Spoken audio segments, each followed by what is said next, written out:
usual, we value your patronage for what goes on in Zanu Pf. We are the ruling part of Zimbabwe. We are the part of the permanent Zimbabwe revolution. The people of Zimbabwe always repose their confidence and trust in what Zanu Pf does. And our leadership accordingly takes that assignment seriously.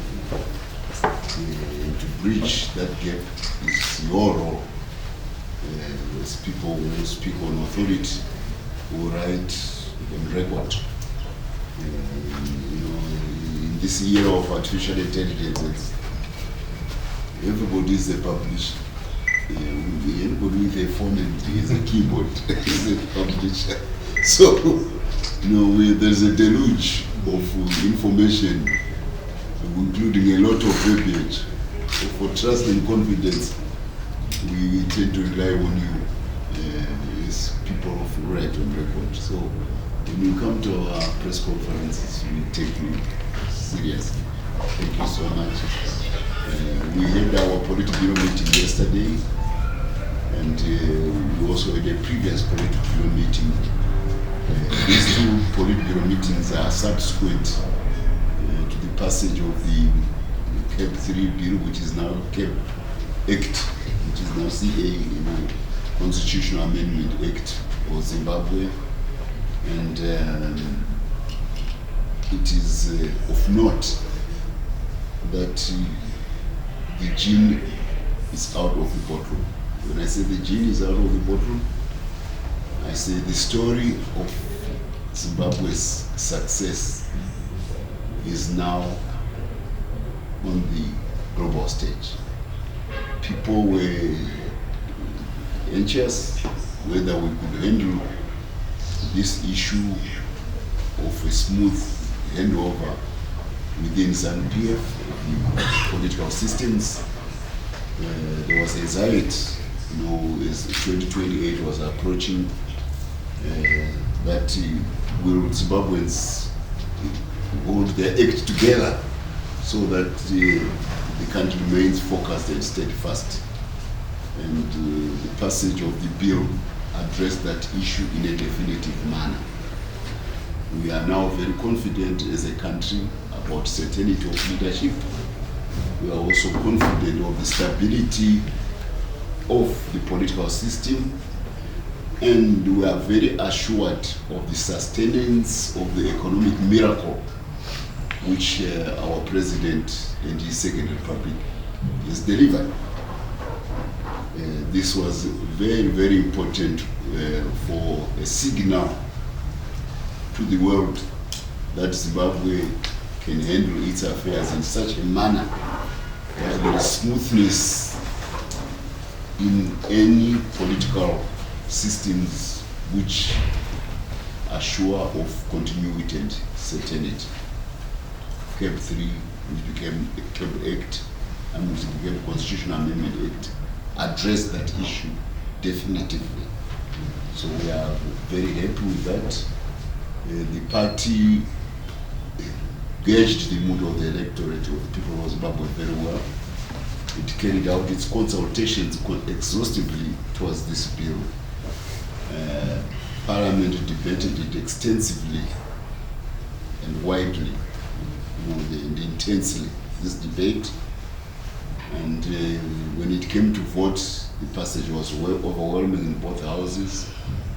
And the president had an obligation which he duly discharged to sign the Constitutional Amendment Act, and that was done, and there was jubilation by the party when this was done, but there was also an assurance of certainty by the population of Zimbabwe. It's a risk-averse population which went through a war, the population of Zimbabwe. So their gauging of risk is one of the most uncanny on the African continent. So the handling of this whole matter is addressed the thing which was like the sword of Damocles hanging over Zimbabwe.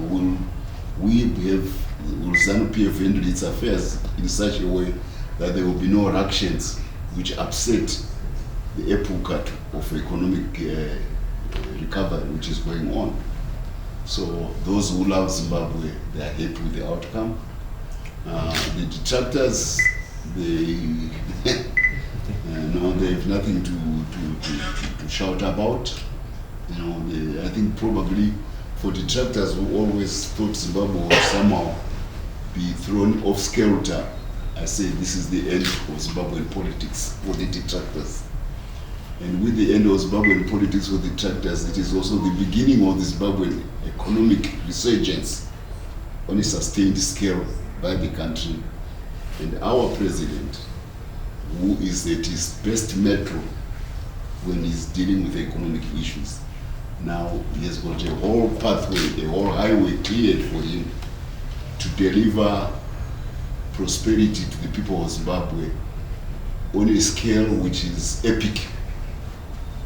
Which is epic. This is a country which has done its part in the past, contributing to African history. The great Zimbabwe civilization is awesome. Sustained from the 8th century, starting at Mapungupu all the way to Great Zimbabwe, then Kami, Danamo, Manaretale, and many others, probably 200 to 300, of sustained glory from the time of the Manamtapas, who could trade in the Indian Ocean, going all over the shore. This is the story of Zimbabwe. This is the story of Zimbabwe which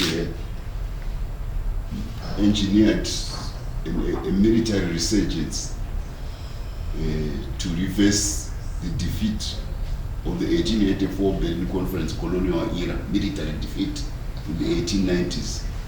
And by 1979, we had reversed the tables and delivered military victory in modern warfare on a scale which Africa can only be awed, can only hold in awe, on a scale which makes the African diaspora be proud. And that's what the story of Zimbabwe is. We went through challenges of consolidation of independence from a fractured society in 1890, and the statecraft which was exhibited at that time is remarkable. It has become the poster child of conflict resolution by the United Nations. How you unite 3 warring armies into one army. And in this military resurgence, in this post-independent political consolidation, in this post-independent governance stability, there's one constant. It is the constant of Comrade Emerson Mnangagwa. He is the one weaving through the cabinet and political systems of the First Republic, advising our first president as a key advisor of our first president to make sure that